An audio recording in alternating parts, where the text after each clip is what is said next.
부흥이 필요한 시대입니다. 아주 긴급하게 필요해요.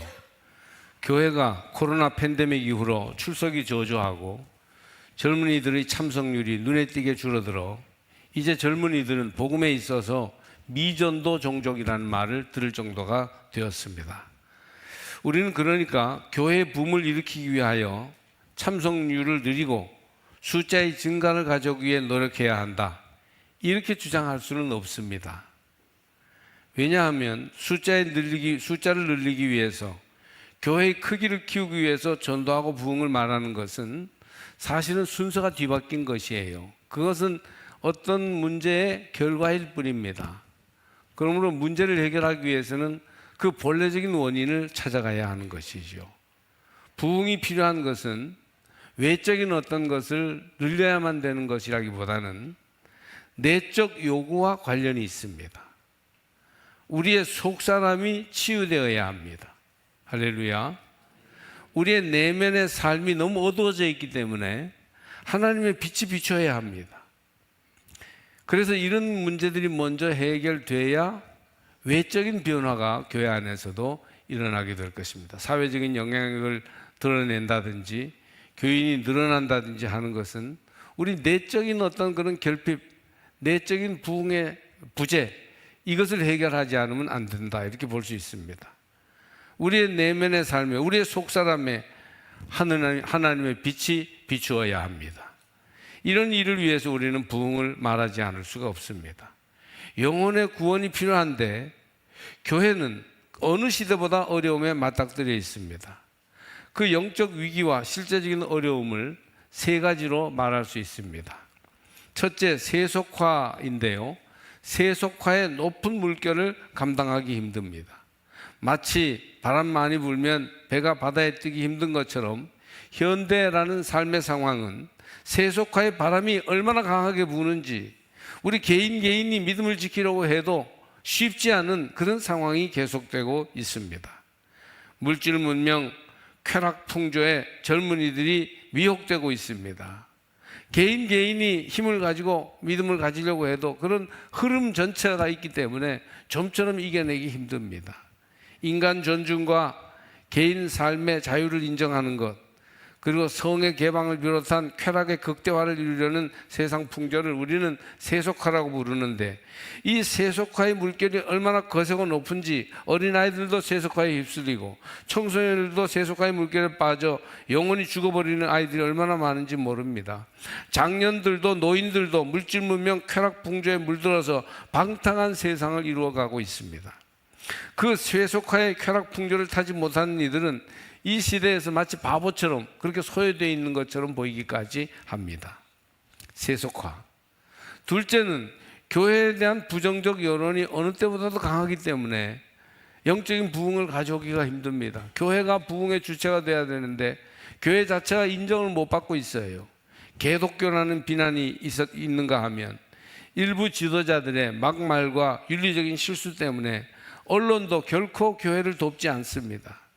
이맘때쯤이면요, 예전에는 성탄 노래가 방송에서 들리고 크리스마스에 상인들도 특수를 꿈꾸고 들떠있는 때입니다. 그런데 언제부터인가 성탄절에 캐롤을 방송하지 않기로 했어요. 여러분, 요즘 라디오에서 TV에서 캐롤이 거의 나오지 않습니다. 서양과 미국 중심의 문화 때문에 차별이 있어서 성탄 노래만 틀 수 없다는 것이지요. 정말 좋은 노래, 재미있는 이야기들이, 성탄 이야기들이 많이 있었는데 언제부터인가 이 시대가 교회와 복음을 냉대하기 시작한 거예요. 이것을 우리는 주목해야 합니다. 교회의 시민도를 높여야 해요. 믿는 이들이 세상에 영향력을 다시금 회복해야 합니다. 셋째로, 오늘날 영혼 구원을 위한 부흥의 역사가 일어나기 어려운 요소 중에 하나는 변화된 시대에 새로운 영성을 설득력 있게 제시하지 못하고 있기 때문입니다. 변화된 시대에는 복음도 변화된 옷을 입고 변화된 스타일로 접근해 가야 되는데 전통과 권위를 인정하지 않는 이 시대에 구전통만을 고수하고 있으니까 세상에 영향력을 줄 수 없는 거예요. 새로운 영성, 새로운 옷을 입은 복음을 전해 주어야 합니다. 그런데 세상은 지금 디지털 시대, 인공지능 시대 반짝이는 영상들이 휘황찬란한 변화를 보여주고 있는데 우리는 영혼 구원을 위한 새로운 컨텐츠를 거의 보여주지 못하고 있습니다.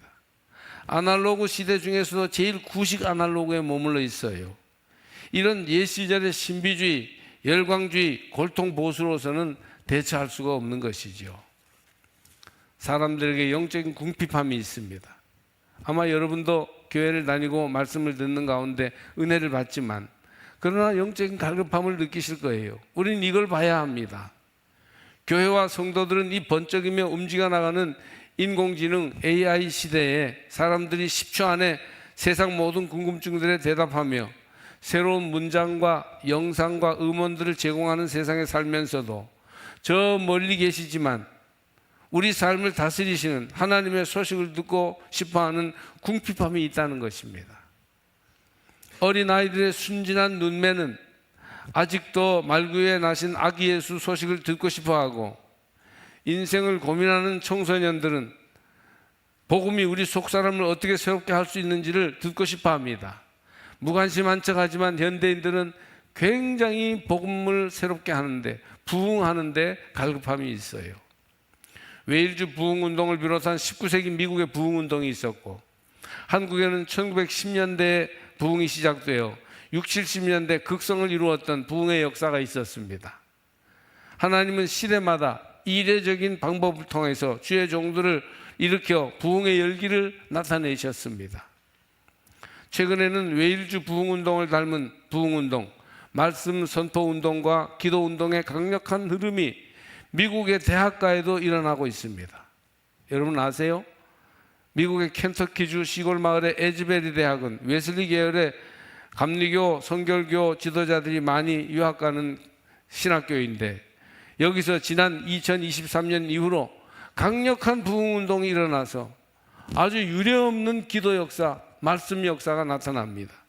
일천석에 못 미치는 예배실에 학생, 교수, 일반인까지 차고 넘쳐서 1,500명이 넘는 대단한 인파가 아침에도 모이고 밤에도 모이고 어떤 데는 밤을 새면서 말씀을 듣고 기도하는 대단한 일이 일어났다고 합니다. 교회 안으로는 말씀과 복음에 대한 갈급함과 노력이 시들어가고 있는 중에도 죽어가는 영혼의 구원을 위해서 우리는 어떻게 해야 할까는 갈급한 움직임들이 있습니다. 부흥이 긴급하게 필요합니다. 여러분의 심령과 생활 속에도 영적 부흥이 일어나기를 주의 이름으로 축원합니다. 약국의 한 사내가 들어와서 말했어요. 딸꾹질 먹게 하는 약 좀 주세요. 약사는 예 잠시만요 하면서 약을 찾는 척 하더니 갑자기 사내의 뺨을 한 대 갈겼습니다. 그러니 희죽거리며 말했습니다. 어때요? 멎었죠? 딸꾹질은 놀라게 하면 먹거든요. 그러자 사나이는 울 것 같은 표정으로 약사를 한참 바라보다가 나 말고 우리 마누라가 딸꾹질 한단 말이에요. 그렇게 말했다는 겁니다. 엉뚱한 사람에게 맞지 않는 처방을 내리지 말고 제대로 적중하는 말씀 적용을 해야 돼요. 우리 시대가 바로 그렇습니다. 언젠가 제가 감리사로 있을 때 원주에서 한 20년 됐네요. 지방 안에 어느 교회 교인들이 감리사인 저를 한번 만나자고 했습니다. 그랬더니 자기 교회와 목사님에 대한 불평을 들어놓았습니다. 이건 이래서 문제고 저건 저래서 문제라는 거였습니다. 결론은 뭐냐? 자기 교회의 대부분의 문제는 목사님 때문이니 어떻게 하면 좋겠냐는 것이었습니다. 저는 할 말이 없었습니다. 감리사가 지방교회를 치리하는 지도자인 건 사실이지만 그런 민감한 개교의 문제에 개입하기 쉽지 않아요. 그리고 듣다 보니 가장 문제는 그걸 얘기하는 사람들 자신인 것으로 생각되었기 때문입니다. 니네들이 비켜주거나 바뀌지 않으면 그 교회는 설 수 없겠다 이런 판단이 드는 거예요. 여러분, 사람들이 교회 생활, 자신의 영적 생활에 대해서 남을 비난하며 불평하는 경향이 있습니다. 원래 인생은 죄를 이기지 못해서 원망하고 불평하도록 지음받았습니다.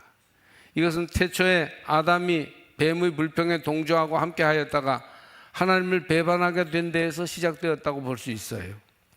예수님과 인격적인 관계가 없이 형식적인 신앙생활을 하는 사람의 삶에도 원망과 불평은 나타나기 마련입니다. 성도의 삶에 부흥이 그치고 침체와 갈등만 일어날 때 제일 먼저 나타나는 현상은 매사에 불평하고 원망하는 것입니다. 그래서 뒷담화가 많아지고 뒤에서 이러고 저러고 판단하고 비방하는 소리가 많아지는 것은 부흥과 반대되는 현상이다. 이렇게 보면 틀림이 없어요.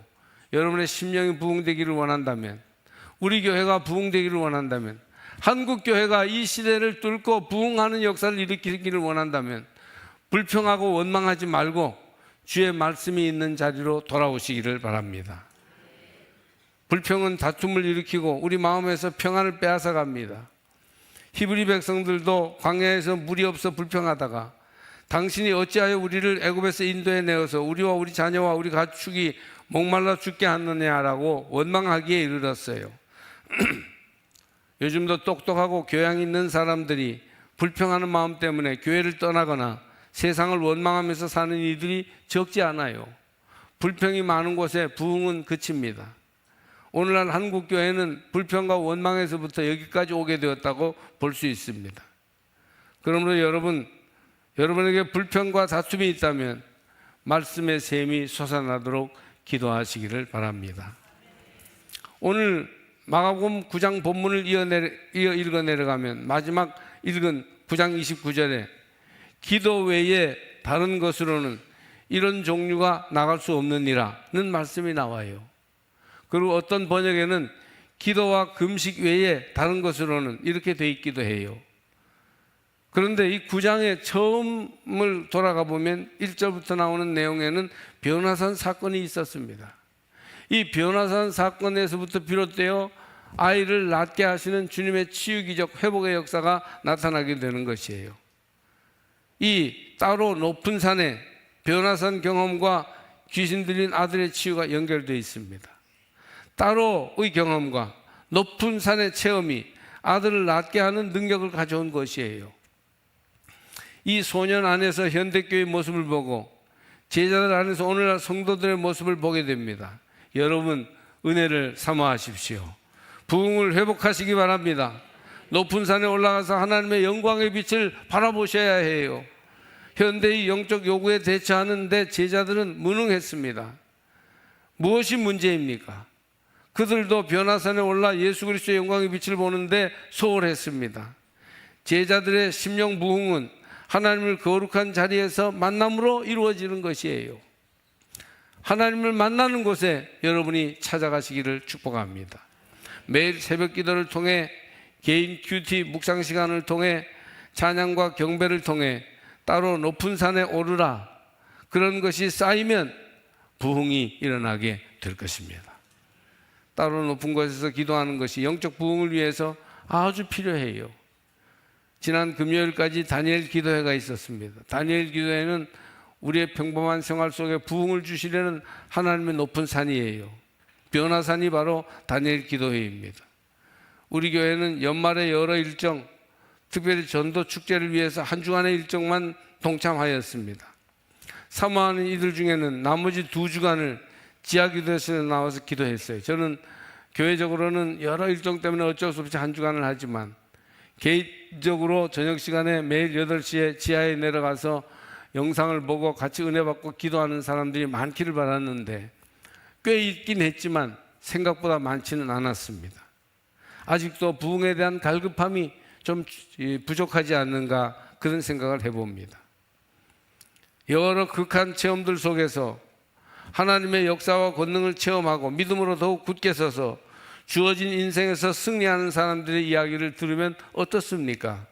우리 시대의 사람들이 세속적이고 욕심만 차리며 자기중심적인 것 같아도 다 하나님의 사랑과 은혜와 능력을 받아서 부흥을 이루고자 하는 간절한 바람이 있어요. 내 마음의 어둠을 복음 말씀의 빛으로 어둠을 물리치고자 하는 그런 마음을 가지고 있는 줄로 믿습니다.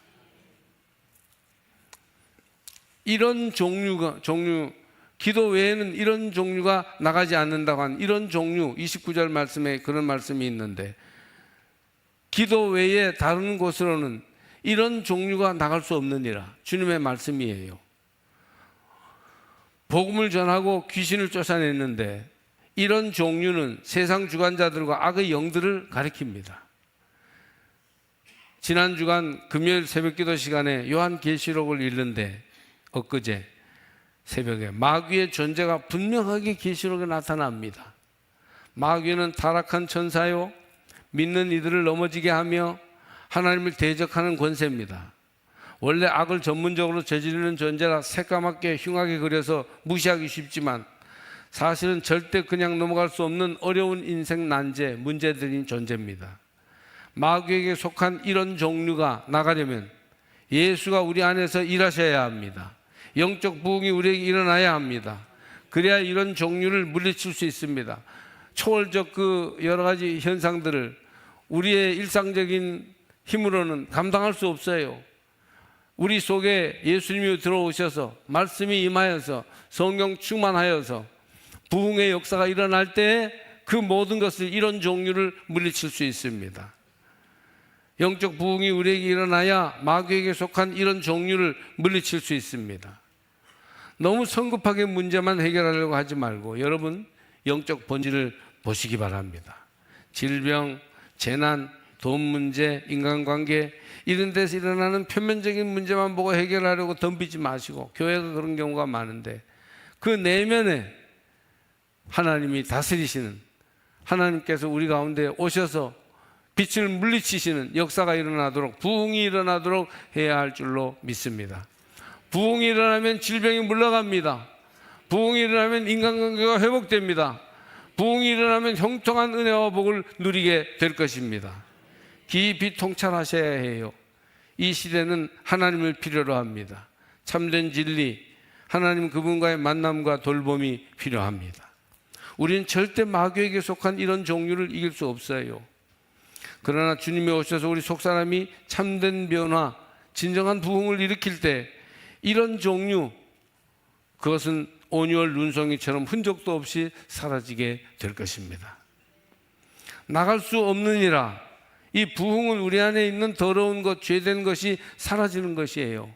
깨끗이 씻어 정결케 되는 것이 부흥입니다. 성급한 행동주의, 당장 효과를 보려는 기적 신비주의가 참된 영성을 망치는 경우가 많습니다. 이런 종류가 왜 우리에게는 나가지 않습니까? 왜 우리 삶이 이토록 무너지고 돌이킬 수 없이 되도록 그냥 방치해 두십니까? 그럴 때가 있습니다. 도무지 욥처럼 무슨 잘못도 없이 당하는 의인의 고난 앞에서 우리가 무너질 때가 있습니다. 나갈 수 없느니라. 그럴 때 어떻게 해야 될까요? 우리는 조급하지 말고, 왜 이런 질병이 오나, 왜 이런 문제가 오나, 왜 이런 우리 인생에 어려운 문제가 자꾸 생겨나나, 조급하지 말고 깊이 통찰하고 기도해야 합니다. 이것은 사람 속에 있는 악이 발현하는 것이지요. 아무리 영상이나 인터넷을 활용해도 죄의 깊은 문제가 해결되지 않으면 나갈 수 없습니다. 예수만 전하면 되는 게 아니라 예수가 의미 있게 효과 있게 이 시대에 전해져야 합니다. 말씀만 전하고 예배만 드리면 저절로 되는 게 아니라 내 흔들리는 삶의 깊은 바탕을 밝혀서 주님 앞에 나를 드려야 말씀과 만나지는 참된 치유가 일어나게 될 것입니다. 여러분, 먼저 깊이 자신의 죄됨과 흔들리는 상태를 통찰해야 돼요.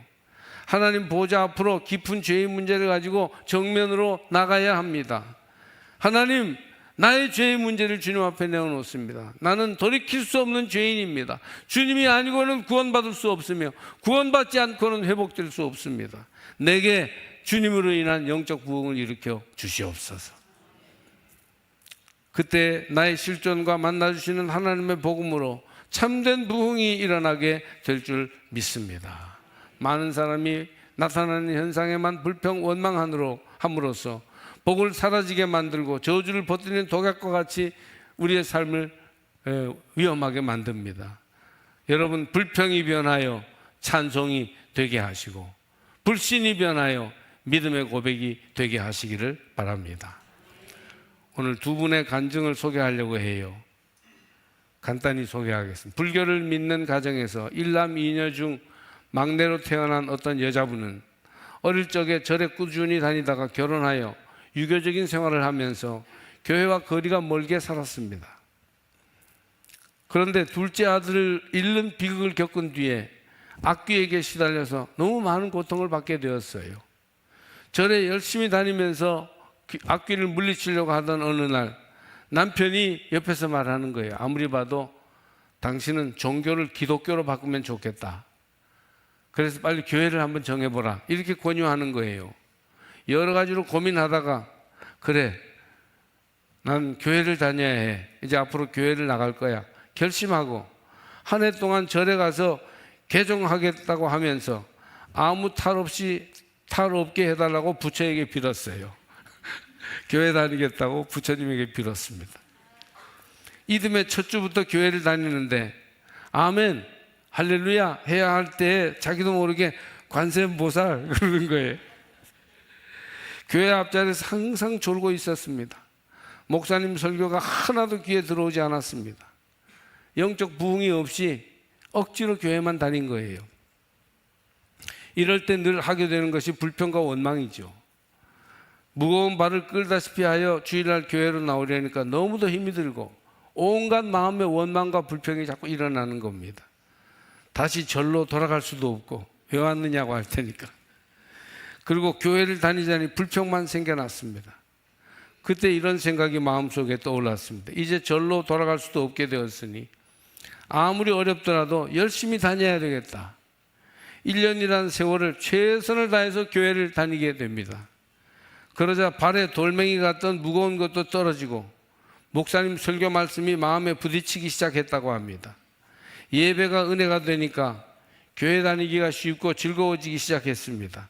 부흥이 일어난 것입니다. 할렐루야. 여러분의 심령에도 남김없이 부흥이 일어나시기를 바랍니다. 성령이 역사하시길 바랍니다. 주님이 주인 되시기를 축복합니다. 그는 가족 중에 미워하는 사람이 있어서 그것이 모든 면에 어려움을 주었는데 그때 말씀을 들으며 마음에 찔림이 있어서 예수님께 회개하였다고 합니다. 가족을 이렇게 미워하니까 모든 게 잘 안 되는 것 같습니다. 미워하는 마음을 제거해 주세요. 그러자 하나님께 감사하는 마음이 충만해지면서 그분을 사랑하는 마음을 가지게 되었습니다. 그리고 교회 가겠다고 부처에게 벌 주지 말라고 빈 것이 그렇게 부끄럽게 여겨져서 회개하였습니다. 교회 나오겠다 하면서도 부처를 믿고 있었구나. 그것을 회개하였습니다. 이런 변화가 일어난 후에 전도하는 일에 열심을 냈다고 합니다. 특히 절에 다니는 사람들에게 자기 경험을 얘기하며 전도를 하면 그렇게 사람들이 전도를 잘 받아들이더라는 겁니다. 또 한 분은 어려서부터 외할머니 손에 이끌려서 주일학교, 중고등부, 청년부에서 교회 생활을 계속하던 이인데 안 믿는 남편을 만나 예수 믿기로 약속을 받고 결혼합니다. 그 남편이 철석같이 약속했어요. 난 예수 믿고 열심히 교회 다니겠다고. 그런데 결혼하자 핑계만 있으면 주의를 범했고 자기도 아이 둘을 낳고 직장 생활을 하면서 하나님과 멀어지는 생활을 하게 되었습니다. 그때는 결혼 생활 속에 아무 기쁨이 없이 불평스러운 생활을 했다고 합니다. 남편은 7남매의 맏이로서 부모님을 모시고 시동생, 시누이들과 함께 지내야만 했습니다. 항상 불평으로 가득 찬 생활을 하면서 남편과 시댁 식구들을 원망하는 거예요. 하루는 예수 믿는 직장 동료가 자기가 그리스도인이니까 자기한테 이렇게 물어보더래요. 예수 교회 다니는 줄은 알겠는데 구원 받았어요? 그러니까 내가 정말 구원 받았나? 무엇을 대답하려고 했으나 자신이 없어서 대답을 못했습니다. 그래도 과거엔 성가대원으로 교사로 구원의 확신을 가지고 신앙생활을 했는데 자기가 왜 이렇게 되었을까 고민이 되었답니다. 그러던 어느 날 기도 많이 하시던 권사님과 처음 교회를 다니게 된 시어머니와 함께 가정예배를 드리게 되었는데 권사님이 하나님께서 자기에게 은혜를 주신다고 말씀하시면서 회개하라고 하는 거예요. 입을 벌려서 믿음 없이 산 것, 원망하고 불평한 것, 이런 것들을 회개하는 기도를 하기 시작하자 눈물이 막 쏟아지면서 마음이 뜨거워지면서 자기도 모르게 방언이 터져 나왔습니다. 눈물 콧물이 뒤범벅이 되어 기도를 마치자 기쁨이 마음속에서 샘솟듯이 솟아나오더라는 겁니다. 그 후에 성경을 읽으면 그렇게 재미가 나고 다 알아지고 깨달아지는 은혜가 있었습니다. 아무런 상황과 환경은 변하지 않았으나 하나님이 말씀을 통해서 은혜를 주셔서 자기 자신을 변화시키셨으므로 항상 기쁨이 넘치는 부흥의 시절이 오게 된 것입니다. 할렐루야. 여러분의 심령이 부흥되기를 주의 이름으로 축복합니다. 여러분의 믿음이 부흥되기를 주의 이름으로 축복합니다. 어찌하여 능히 그 귀신을 쫓아내지 못하였나이까? 기도 혹은 기도와 금식 외에는 이런 종류가 나갈 수 없느니라. 영적인 깊은 통찰, 하나님과의 진정한 소통이 필요해요. 부르짖어 기도하고 나를 깨뜨리고 하나님께로 다가가야 합니다. 금식은 자기를 부인하는 것이에요. 자기를 내려놓고 멈추어 하나님을 정면으로 맞닥뜨리는 것입니다. 정신을 차려 기도하고 하나님을 바라보십시오. 하나님께서 성령으로 충만케 하시기까지는 이런 종류의 난제를 해결하지 못할 것입니다. 왜 이런 문제, 이런 어려운 고통이 내게 자꾸 닥쳐오는가? 그 보이는 겉의 문제만 생각하지 말고 그 내면에 부흥이 멈추어 있는 우리 심령 상태를 돌아보고 예수를 온전히 모심으로 여러분의 심령과 생활이 부흥되시기를 바랍니다. 다음 주에 우리는 전도하여 사람들을 교회로 데려오려고 합니다. 그런데 아무 생각 없는 사람들을 코를 꿰서 억지로 뭐 준다고 해서 데려오기만 하면 안 됩니다. 이성미 집사가 아주 재미있는 분이고 틀림없이 훌륭한 자기 인생의 간증을 하겠습니다마는 그것만으로 구원받게 되는 게 아니에요. 깊은 통찰, 하나님과의 소통이 필요해요. 성령으로 하나님이 충만케 우리를 채워주시기까지는 우리의 삶에 진정한 변화가 일어날 수 없기 때문에 사람들을 데려와 이 흔들리는 시대에 든든한 반석이신 하나님께 피하도록 하시기를 바랍니다. 사람들을 죽음에서 건져주며 멸망당할 죄와 질병에서 고침받도록 해야 합니다. 우리에게는 시급하게 부흥이 필요합니다. 우리가 전도할 많은 영혼들을 돌아보면 그들에게도 하나님으로 인한 부흥이 필요할 수 있습니다. 어둠을 물리쳐서 빛으로 밝아져야 할 것입니다. 우리 모두에게는 시급하게 부흥이 필요합니다. 이 아이의 아비와 같이 무엇이 하실 수 있거든 우리를 불쌍히 여기사 도와주옵소서. 이렇게라도 기도해요. 하나님 뭘 하실 수 있다면 우리를 불쌍히 여기사 도와주십시오. 우리의 심령에 부흥이 일어나게 해주십시오. 하나님께서 그의 능력을 나타내실 때 이 불쌍한 소년이 고침받고 그 가정이 구원되었습니다. 참된 부흥만이 교회를 고치고 사회를 변화시켜 구원할 수 있을 것입니다. 부흥은 긴급합니다. 여러분의 속사람이 부흥되어야 되고 새로워져야 되고 마음의 더러움이 정결해져야 합니다. 여러분 내면에 있는 어둠이 물러가고 빛으로 채워지는 부흥이 일어나야 합니다. 주여 우리에게 부흥을 주옵소서.